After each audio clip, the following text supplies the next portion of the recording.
the youth come into the scenario as we focus on the security situation in the country and the youth involvement or otherwise in it. Because only recently the governor of Bayelsa State, while speaking on the education matter, did say something about youth involvement in the matter. The Chief of Defence Staff also talking about youth in this matter. Well, this morning we're joined by the Minister of Youth Development, Mr. Bolaji Abdullahi. Thank you for coming on this morning. Thank you very much. Good morning. Well, we do know that it's going to be a whole lot for you to do in your ministry, because the youths, almost 75% of them from the population of this country. And then you also quoted to have said about, is it 41.6% of them unemployed? And so it leaves a whole lot. But concerning security at the moment, what is your thinking in terms of the youth here? Well, I thank you very much. You see, because of the high rate of involvement of young people in the security problem, all the incidents we've seen of arrests of perpetrators of one kind of security violation or the other tend to throw up young people as perpetrators. So that tends to give the impression that the youth is a problem. But I like to argue that the youth is not a problem to be solved. The youth is a huge opportunity. It's a huge asset. Now the question is how we are able to translate that asset, that huge population, the potential, into something that is productive for the country.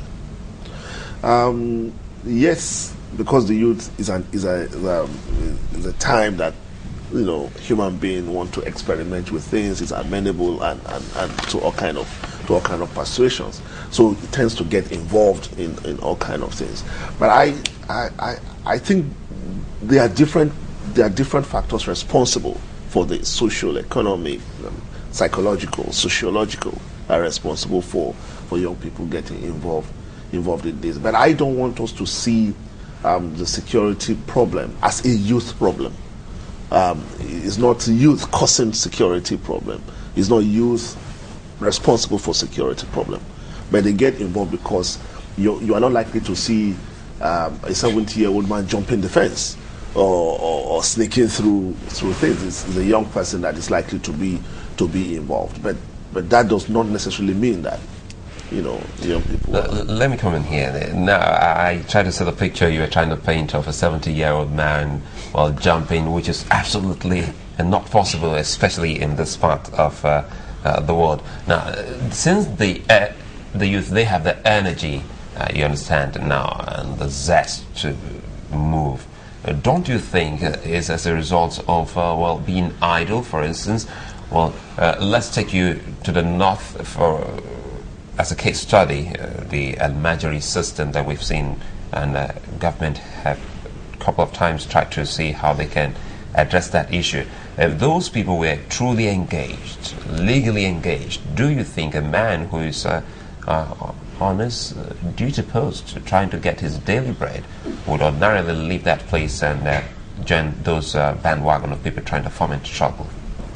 Well, I mean, you see, the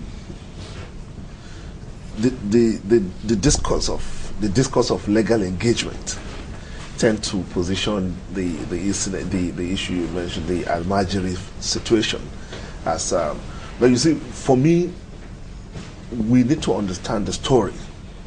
Every situation has a story. The Almajiri problem that we talk about has a story, just like Boko Haram has a story. If you're trying to solve a problem, you have to understand the story.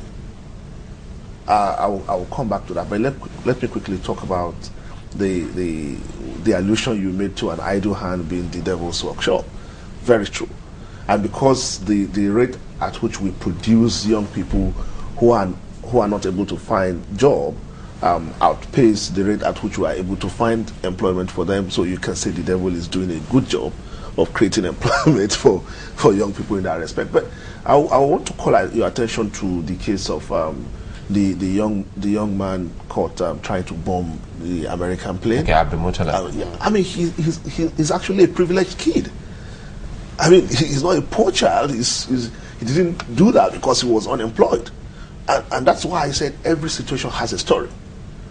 like the Almajiri case, the situation you refer to. Almajiri situation is rooted in a particular cultural dynamic, right? These children are produced and sent forth to be part of a particular system, and that system has gone wrong.